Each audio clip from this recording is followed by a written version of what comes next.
The 10th ASEAN Finance Ministers and Central Bank Governors Meeting and related meeting. I'm Febrio Kacaribu. I will be moderating this press conference. We are honored to have with us the co-chairs of the meeting, Her Excellency Ibu Sri Mulyani Indrawati, the Indonesian Minister of Finance, and His Excellency Bapak Peri Warjio, the Governor of Bank of Indonesia. In the next 30 minutes, Excellencies, first will deliver address. Following their remarks, the floor will be open for questions. These questions will be addressed during the Q&A sessions that follows. First, I would like to proceed by inviting Her Excellency Ibu Sri Mulyani Indrawati to take the floor, please. Terima kasih Pak Febrio, thank you so much. Good evening to all our colleague media. Thank you for joining us in our media briefing today. As you all know that we have just finished conducting the 10th ASEAN Finance Minister and Central Bank Governor meeting, or we call it the AFMGM, in which Pak Peri and I hosting and chairing the meeting together today. You all recall that last March, in March 2023, we have the first ASEAN Finance Minister and Central Bank Governor meeting. The first ASEAN Finance Minister and Central Bank Governor meeting now reconvene here in Jakarta.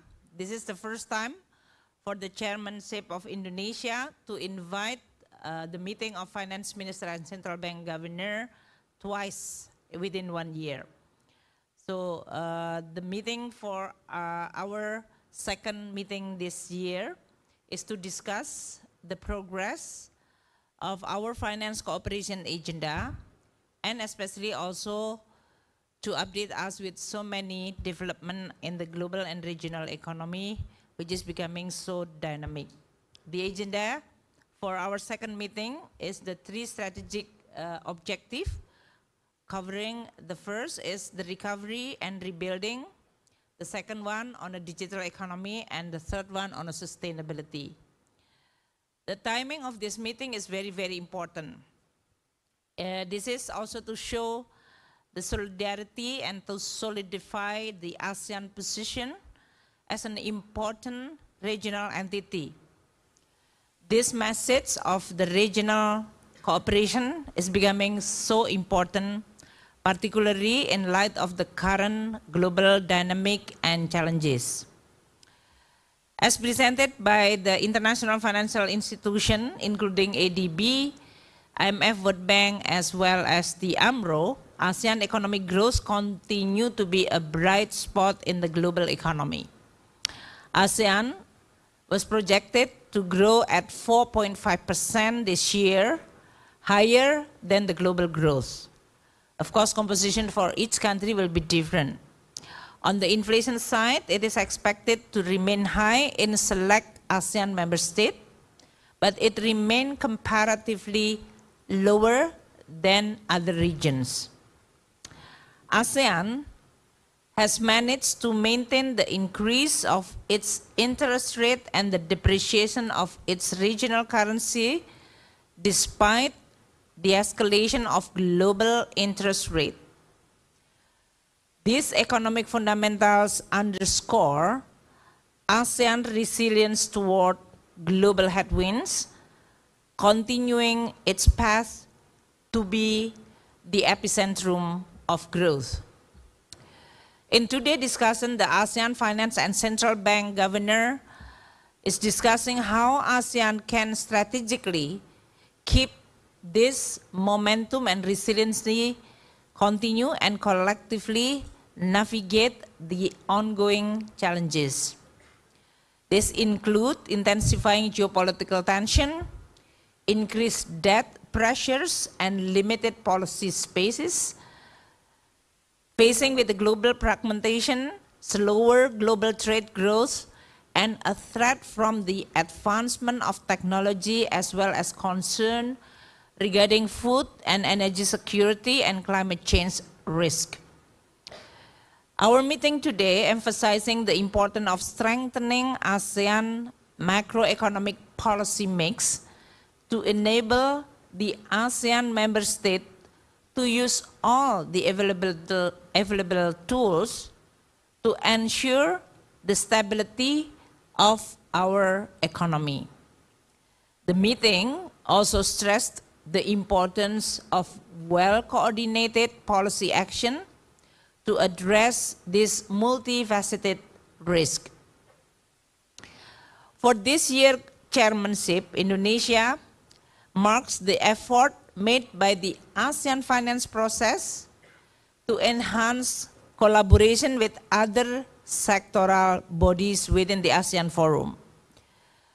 This initiative in the form of joint ministerial meeting is essential in addressing emerging global and regional common challenges in a more concerted effort through cross-sectoral approach. Because we can actually now see that any issue cannot be addressed by only single ministers. And that's why we also initiate a cross-sectoral meeting. We discussed two expanded agenda for the cross-sectoral collaborations, namely the finance and health collaboration, and on discussing related to the food security. On the finance health collaboration, the first ever joint meeting between finance ministers and health ministers of the ASEAN was successfully conducted yesterday. And this is also sets the step for continued cooperation and progress in the ASEAN region health and pandemic prevention, preparedness and response in the Southeast Asia as reported by the study which is conducted by the Asian Development Bank, ADB, and the potential to mobilize financing modality in the ASEAN region, including by utilizing COVID-19 and other public health emergency and emerging disease ASEAN Response Fund.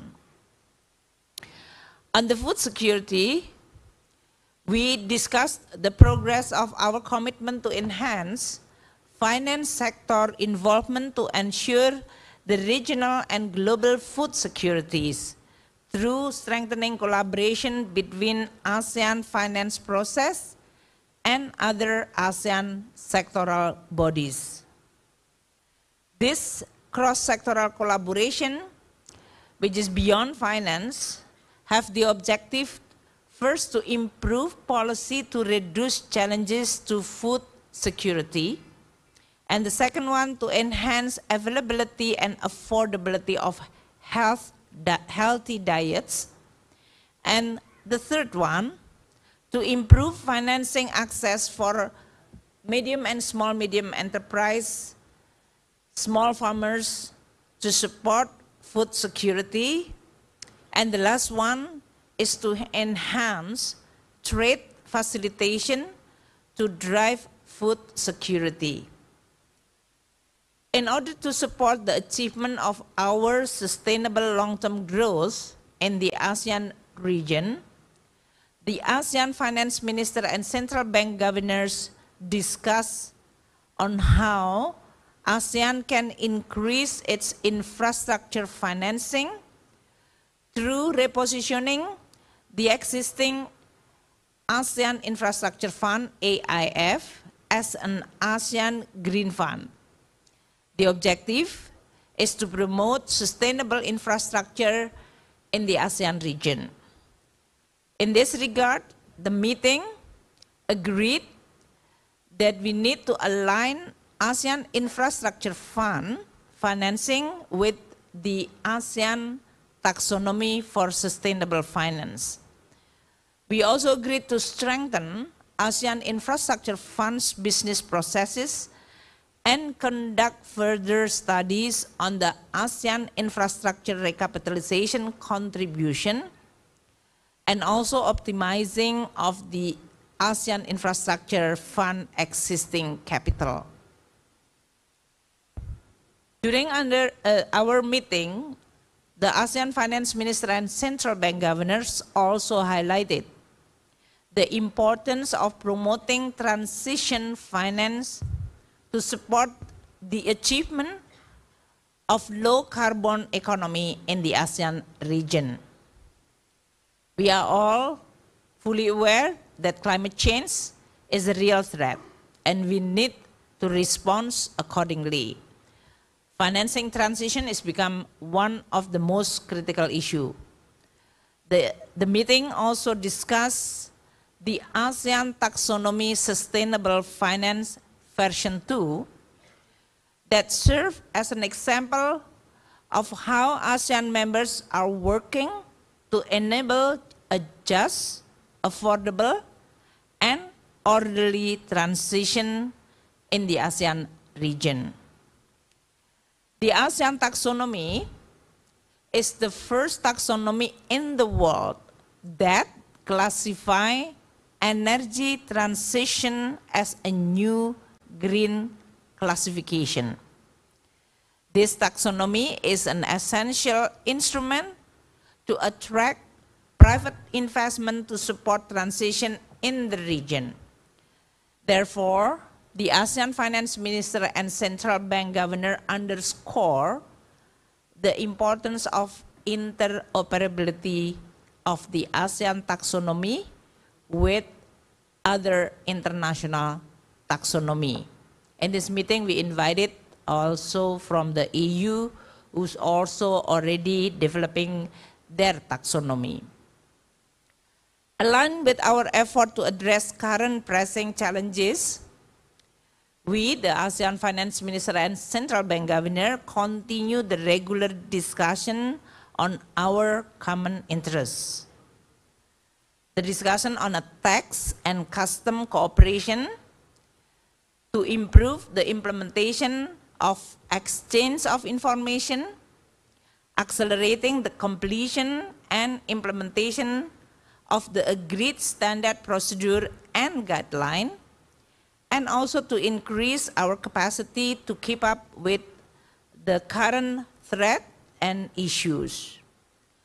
On the issue of disaster risk financing, we focus on enhancing member capacity to assess the risk, to explore financing instruments, and to develop more effective financing strategy in responding to the disaster risk.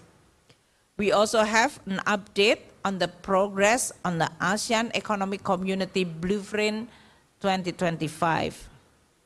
We evaluate our progress, challenges, and achievement, and we also will move to post-2025 ASEAN Economic Community Vision. We exchange ideas to accelerate and improve the implementation of the blueprint, and we want it to be robust as well as remain relevant with the current global development and dynamic. So these are all the area which cover mainly also jointly with Pak Peri on the Bank Indonesia. Pak Peri will add more specifically on the area within the Bank Indonesia review. Pak Peri. Thank you, Minister Sri Mulyani, my friend of media. I will add the following 5 points of the achievement, concrete achievement in the area of central bank. Number 1, the meeting, the finance minister and central bank governor meeting agree the need for strengthening the macroeconomic policy mix to better withstand the global spillover, to ensure the ASEAN continue on the path of economic recovery with macroeconomic and financial system stability. During the Indonesian ASEAN chairmanship in 2023, the policy mix has been increasingly recognized and understood and being implemented in ASEAN as important policy framework to implement, especially in the current juncture of global challenges and uncertainty. In this regard, Indonesia is one of the leading example for implementing macroeconomic policy mix. What we mean by macroeconomic policy mix? One, which is strengthening the policy coordination between government fiscal policy and monetary of the central bank. And this is where Indonesia, the close coordination between fiscal and monetary, one of the backbone ensuring Indonesia continue on the path recovery as well as maintain stability. The second element of the macro policy mix within the central bank, whereas monetary policy of the central bank not only confined through interest rate policy, but being complemented by exchange rate stability as well as capital flows management. The third element of macroeconomic policy mix is the use of macroprudential policy to ensure financing to the economy continue flowing and supporting economic recovery and be also coordinated between macroprudential and fiscal policy. This is where Indonesia under Financial System Stability Committee has been coordinated. In this juncture, the macroeconomic policy mix being understood, implemented, and recognized. In this context, ASEAN has also invited the IMF and the BIS to work with ASEAN member countries to better understand the regional context, while at the same time increasing implementation of the macroeconomic policy not only within ASEAN but also as a reference for other countries in the international, in the world. In this aspect, the IMF Integrated Policy Framework, BIS Macro, Financial and Stability Framework will be integrated, will be jointly working together as macroeconomic policy mix that we implement in ASEAN. The effort to mainstream this policy mix is done through various platforms such as discussion in the working committee, meeting, side event, including also the recent high-level policy dialogue on macroeconomic policy mix hosted by Bank Indonesia and Bank of Thailand in August 22, 2023. Number two, expansion of the ASEAN local currency transaction framework. In the May 2023 ASEAN Summit, the leaders already endorsed and instructed to expand the use of local currency transaction. And this is the effort then being agreed by finance minister and central government to expand local currency transaction in the three areas.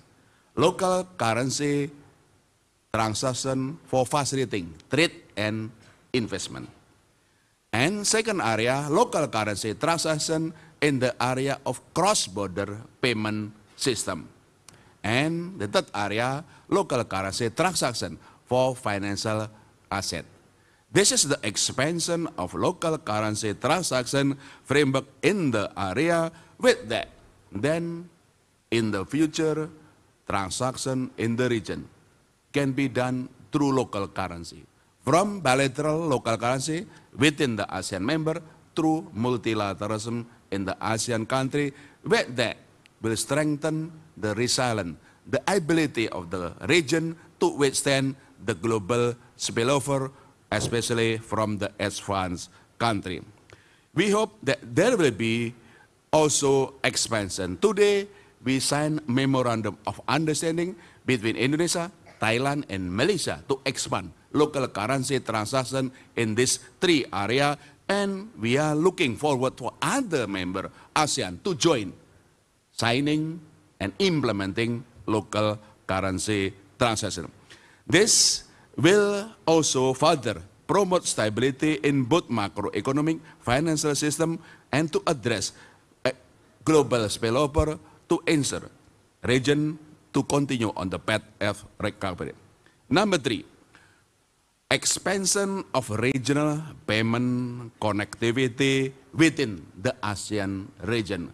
Following last year's success of signing 5-member ASEAN on July or G20, this year regional payment connectivity being expanded following the May 2023 ASEAN Summit. In this aspect, the deliverable, one of the deliverables is ASEAN Leader Declaration on Advancing Regional Payment Connectivity. This commitment will help facilitate seamless and secure cross-border payment. In this context, ASEAN member countries have agreed on the regional payment connectivity roadmap, which outline the timeline for ASEAN member joining the regional payment connectivity. In this roadmap, today, Vietnam already joining the other 5 members, Indonesia, Malaysia, Thailand, and Singapore, and the Philippines to follow connectivity in cross-border, especially in the QR, fast payment, and other regions. And we are looking forward for other member countries, including Brunei and others, to join regional payment connectivity. Number 4, which is strengthening digital financial inclusion and literacy within the ASEAN.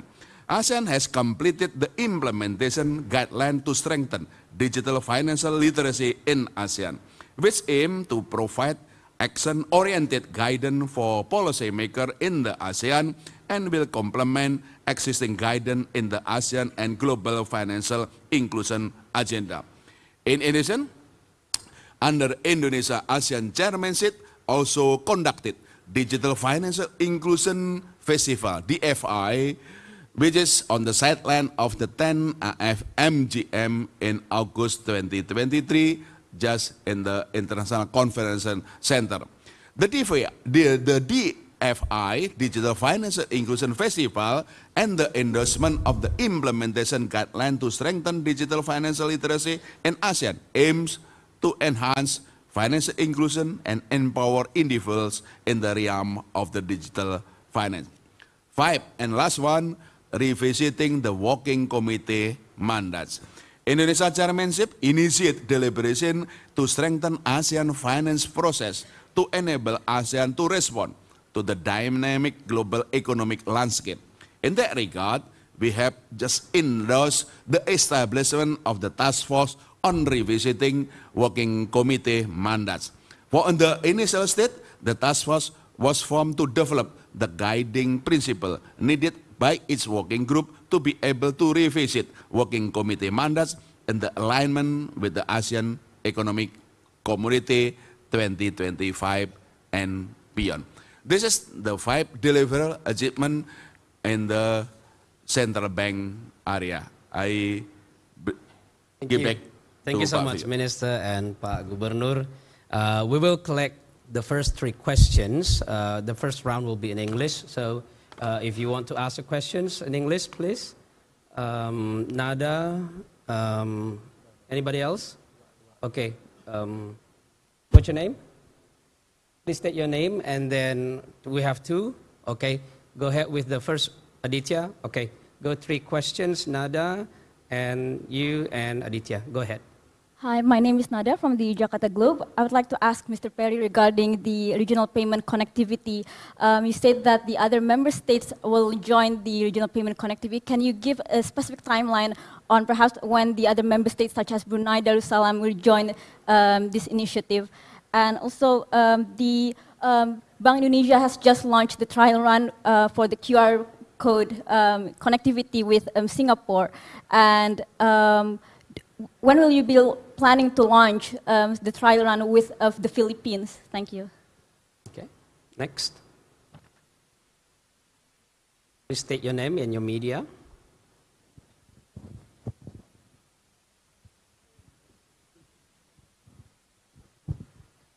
Hi, I'm Claire from Bloomberg. I just wanted to ask, how would you assess the risk of spillover now with the potential Fed further rate hikes and the China slowdown? And do you see enough safety nets within ASEAN and maybe a need to increase the Chiang Mai Initiative contributions?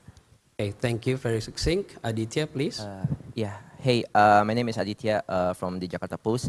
Maybe to Bu Ani, you mentioned in the opening that there is a comment or maybe the mentioning of deglobalizations is more mentioned right now by many policymakers and also economists. And you also said that the ASEAN is want to keep this momentum of good economic growth and navigate challenges. What is the concrete maybe policy or gesture from the meeting that can be shared today? Thank you. Okay, thank you for those 3 questions. We will start with Pak Gubernur, please. Thank you very much. The regional payment connectivity, the end goal will be all of the ASEAN members countries. The timeline will depend on one, the preparedness of each of member country to have regulatory authority of their domestic payment system. Number 1. Number 2, also the readiness of the industry, domestic industry in the respective country to agree on the QR code and other national standard. So last year we already started with the 5. Because the 5 countries, Indonesia, Thailand, Malaysia, and the Philippines, all of the 5 already have the authority to regulate and supervise domestic payment system industry. And the implementation, of course, progressing. We already done Indonesia, Thailand, Malaysia. Singapore also done with Thailand and Malaysia. And Indonesia and piloting with the Singapore. And hopefully end of this year will complete it. So the 4 countries by the end of this year will be interconnected each other. From bilateral to multilateral of the 4 countries. Philippines already have the regulatory and supervisory authority. And the Philippines in the process of consolidating their industry, talking with their industry to agree on the QR to be connected with the other 5 countries. So the Philippines in the process of their talking with the domestic industry. Now, Vietnam already joining because Vietnam already have the authority to regulate their domestic payment system. And they will also talking with their industry to agree on their national QR. This is the Vietnam. That's why Vietnam is joining. Brunei is in the process to have a regulation in their countries that Brunei Darussalam monetary authorities will have the authority to oversee and regulate their domestic payment system. And we talking with them, we will helping them to set up their regulatory framework, and later on we will help them to also ensuring their domestic industry will agree on their QR and the fast payment. This will be on progressing, and the other member will also, joining later. 3 areas. 1, of course, the readiness of each member country have the authority on their domestic payment system. 2nd, the readiness with the industry to agree on the national standard. 3rd, the readiness to join, to connect with the already connected. I hope I answer the question. Question number 2, please. Number 2, please be talking the ASEAN. The response to Fed fund rate, please remember, not always confine the interest rate. I repeat again, the response of the central bank in the region to mitigate, to increasing Fed fund rate, not always only through interest rate. This is why the central bank policy international policy makes matter. That's why we talking to the IMF to understand and looking into integrated policy framework. In the ASEAN members, The response, one, of course, the interest rate. Second, through exchange rate stability. Third, to capital flows management, as well as also the reserve adequacy. By doing this, ASEAN Central Bank are better in withstand those global spillover. And we do not see any merit to go beyond that, including also the need to revisit the Chiang Mai initiative. This is why the ASEAN finance minister and central government agree to strengthen the capability, the practice of central bank policy make, including in the monetary policy, do not confine interest rate, but being complemented by exchange rate stability, capital flows management, and macro-prudential policy. With that, I hope I answered the question of number 2. Please, Bu Menteri. Thank you. The question how we actually, as an ASEAN, as a group, try to navigate and maintaining our resiliency, that is really the core of the discussion that we are having on the first 2 sessions, and that's why we inviting the IMF, World Bank, as well as the AMRO, ADB, in providing what is the nature of the risk. I think it is already identified that first, the tightening of the liquidity, interest rate increase, inflation although lower, but is still relatively higher comparing to the pre-pandemic level, and potential global both growth and trade that is going to weaken.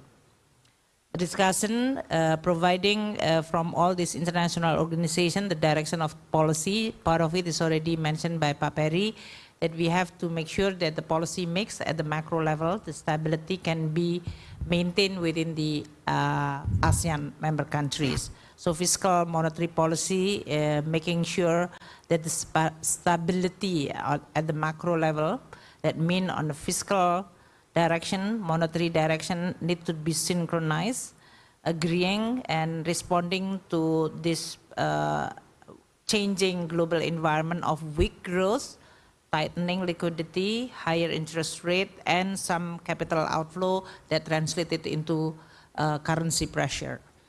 The second one, we have to also make sure that the financial stability is there. And the assessment from the AMRO and others showing that the financial robustness and stability within the ASEAN is actually quite proven, but we should not taking for granted. So that's why the policymaker, that is finance minister and central bank governor, need to look at all the potential vulnerability on the financial sector. The third one is on a trade and an investment policy. We see that the geopolitical situation and the competition between United States and China can provide also an opportunity on the investment, because there is a capital outflow, but also capital inflow in terms of the FDI, in which both the United States bloc or the European bloc and the China in this case, seeing ASEAN as one of the region that can potentially become the relocation of their investment. This is ASEAN and India is two region that is being seen as potential benefiting from this kind of situation. So within that context, the policymaker, like finance minister and central bank governor, we need to continue for Indonesia. Certainly, we've already discussed since pandemic, and today the recovery is not as easy and as smooth for the global environment. So we need to continue discussing and synchronizing our policy. You can see that within the Indonesia, every time we discuss about a government budget, Bank Indonesia is always present, whether in the cabinet or in the parliament. Pak Peri in this case and I continue in a regular discussion and exchange note, because that's very important. Many countries is facing some of the very severe trade-off. Indonesia, alhamdulillah, is relatively in a good position, but we have to be continue vigilant. The second one is making sure that Indonesia will use all the instrument tools to create the strong ecosystem. This is also recommended by both the AMRO, ADB, World Bank, on strengthening the trade and investment. In Bank Indonesia is emphasizing, Pak Peri, on stabilization and how to make sure that we are continue robust on the trade and investment policy, making sure that we are going to be able to capitalizing this momentum of growth. And within ASEAN, we should be also collaborate, but sometimes we also compete, but competition in a healthy way. This is also very important for the ASEAN, and it's good for us to discuss about this kind of policy mix as well as the structural policy. The third one, we have to make sure that the structural problem need to be addressed, and in this, that's why in the discussion that we are having, infrastructure and transition is actually a structural issue. This will create bigger source of growth, but financing is gonna be very tricky. And that's why Finance Minister and Central Bank Governor discussing about how the ASEAN can actually mobilize the infrastructure financing, whether within the region or even attracting from outside the region. So we discuss about policy, instrument, mechanism, or using the existing tools. This will provide the source of growth when the environment regionally and globally is actually weak. So that's maybe that we could respond to your question. On Chiang Mai initiative, any Chiang Mai comment? initiative is already mentioned by Pak Gubernur. Yes, I already answered. Yeah. Alright. Bu Menteri, Pak Gubernur, izin kalau boleh pakai bahasa Indonesia untuk yang series berikutnya. Madam Minister, Sir Governor, let's use English for the next session. We have Aziz, Agnes, and I'm sorry, what's your name, ma'am? Yen? All right, we have 3 questions. Aziz, you can go first. I have 2 questions, actually. I'm Aziz from Katadata. First to Mr. Peri.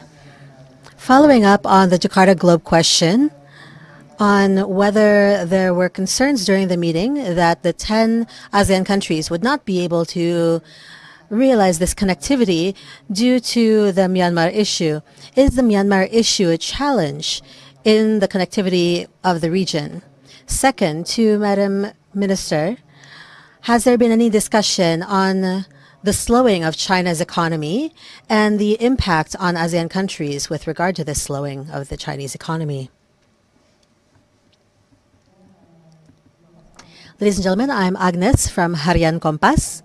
I also have 2 questions. First, with regard to financing infrastructure. If we take a look at the post-pandemic situation, the fiscal situation and the funding from ASEAN countries have become increasingly limited. With regard to the repositioning of AIF, what is the direction of the contributions, perhaps from MDBs or blended financing, or what you mentioned earlier about taking on more financing or investment from outside the region? What kind of schemes would be involved? With respect to the impact of the collaboration in the financial sector, what is its impact on our bargaining position and our economic position? We have LCT to reduce our dependence on the American dollar. So how can we reduce our dependence on this infrastructure that has been highly dependent on China? Good afternoon, ladies and gentlemen. Madam Minister said that there was an exchange of data on customs payments and taxes. Can you explain this further? And in this meeting, did you also discuss international taxes such as the global minimum tax? Thank you. All right, Madam Minister or Mr. Governor, who would like to go first? I'll go first. All right. So, Andinda, the RPC has already been signed by all of the ASEAN members. Everyone has already agreed. So the question is, how was the preparedness of each country? It's different, right? So even though we've agreed through this MOU, now it's about the implementation, where it will be aligned with the preparedness. So it has nothing to do with Myanmar or not, but it's about the preparedness of each of these countries, as I mentioned earlier, whether that country has the authority to regulate and supervise companies and services in each of their countries. If they don't have the authority to do that, then of course they wouldn't be able to connect with other countries, right? Each of the countries need to establish the authority to do this, the powers to do this, and then they can agree. Second, does the country have the ability to consolidate the industry? So do these industries agree? Because we need to ensure that each country has their own QRs, right? They need to have their own QRs for their payments. If they don't manage that, then they won't be able to manage their own QR and connect it with the CRIS. And then the third issue is the implementation. We start with piloting and then we go on with the implementation. So, Adinda, this is a matter of implementation. We've already managed this with 4 countries.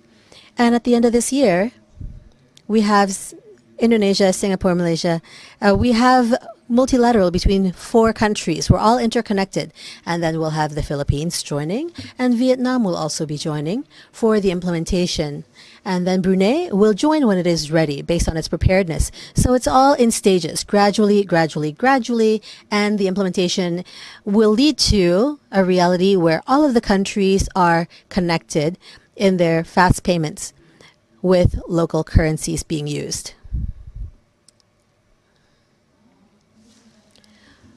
For the question of whether there was any discussion on the slowing of the economy, specifically with respect to China, all of the international reviews state that the conditions, both on a global level, including the United States, Europe, and China, with the economic developments in these countries, of course, they will affect the economic conditions. So we have a growth projection for this year and next year.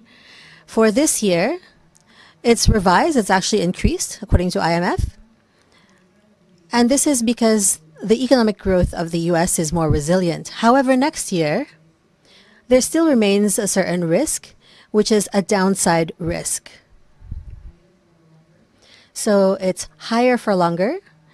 And for China, this is slowing. So this is what we say is the regional and global environment, which will affect ASEAN. What is the impact on ASEAN? Of course, this will affect the exports. In this region, we export to the United States, to Europe, and also to China. There's also the factor of whether this tension will result in fragmentation. Therefore, the focus of the presentation was how ASEAN could create the resilience that would be, as what I answered earlier to Aditya from Jakarta Post.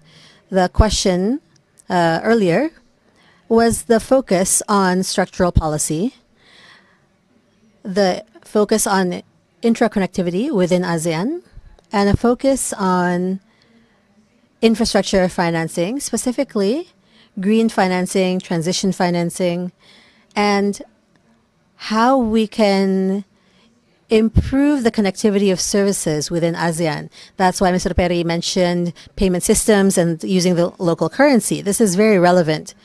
These are the themes that, on the one hand, will create a greater resilience in ASEAN, in the global landscape. And in addition to that, from the World Bank, AMRO, and ARIA, we've shown that the opportunity with respect to geopolitical competitiveness is actually favoring us with regard to the reallocation of manufacturing to this region, technology, and how we can position ASEAN as an area that is competitive and attractive. With respect to infrastructure, as I said, infrastructure in ASEAN requires approximately 280 billion per year. And this is not something This is not a need that can be met with the existing resources, both public and private. So as a result of that, we continue to face an infrastructure gap in financing. This is about 9 billion every year. So we see that there's a financial gap here and a transition financing gap. So our discourse has been focused on how we can try to attract capital from outside the region. And one that is considered powerful is creating an ASEAN taxonomy. What this would do is to clearly define in a credible manner what the transition economy is, what projects would be classified as green projects or consistent with the transition to just, affordable, and simultaneously orderly, so that it does not cause disruption. We also need to provide certainty with respect to the accusations of greenwashing. At the same time, we need to acknowledge that transition isn't easy. It's not simply as easy as snapping your fingers. There are many regulations that need to be communicated. And what was discussed in great length was that we cannot simply make a taxonomy for Indonesia or ASEAN or Singapore. We need to make a taxonomy that is interoperable between the ASEAN economy and the rest. This means that once we can operate this and there is interoperability, then financing can be confident about entering the ASEAN region. This is a pillar that is crucial in generating financing, specifically for infrastructure and financing transition toward a low-carbon economy. We have a lot of homework in this respect, but as mentioned earlier, ASEAN is among the most advanced regionally to address the issues of climate financing and infrastructure financing. This is in terms of the regulation and the foundation. If we take a look at development banks such as ADB and the World Bank, they can offer many things. First of all, they can help improve blended finance, and they are positioned as institutions that can reduce the risk. Because if a project is deemed to be high risk, then of course they will require higher charges, higher interest rate.